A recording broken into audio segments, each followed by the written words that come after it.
Welcome. This is Timothy Carroll and Carroll Consultancy Group bringing to you Matt Wallden. Matt is a trained osteopath, actually has a master's as an osteopath, travels the world teaching for the Czech Institute for many years now, has worked with some of the world's top football clubs like Chelsea Football Club and other Premiership football teams, worked with elite athletes, top leaders, and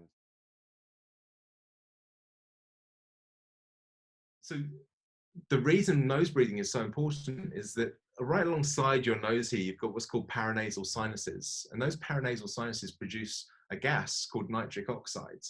And nitric oxide blends in with the air that you breathe in. And it's highly antiviral, highly antibacterial, a very potent force to essentially clean the air. incredible. So that's one element. That's one element of it. Also, of course, you've got lots of hairs in the nose, and they help to protect the lungs from any pathogens that might be in the air. You've also got structures in the nose which are called turbinates. And turbinates, literally the name comes from turbine. So it turbines the air, it swirls it around. And we know that we've also got mucus in the nose, okay? So depending on how you are, whether or not you're allergenic, whether or not you've got a cold, will mean that the mucus levels vary, but there is a degree of mucus in the nose and down through the throat.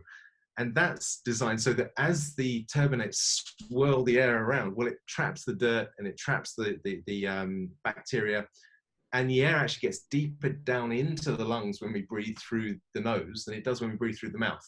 So it's like, these are small apertures here, and this is a big aperture. So it's just like having a garden hose with a big aperture, and then you squeeze the end of it, and now suddenly, it fires further. Well, it's the same with the nose. When you breathe in through the nose, you get the air firing further and deeper into the lungs. And down in these lower lobes of the lungs, down here, that's where you've got a series of sensory receptors, which are called parasympathetic receptors. And what the parasympathetic receptors do is they essentially keep you calm. They keep you sort of level-headed, relaxed, in a rest and digest state.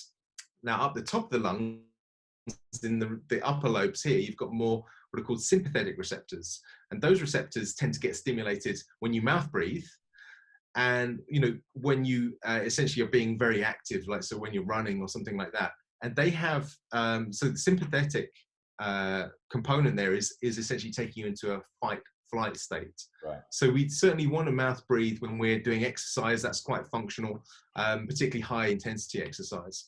But when we're doing low intensity exercise like walking, or when we're just sat at our desks typing away all day long, or on the phone, whatever it is, we want to primarily be nose breathing for all of those reasons.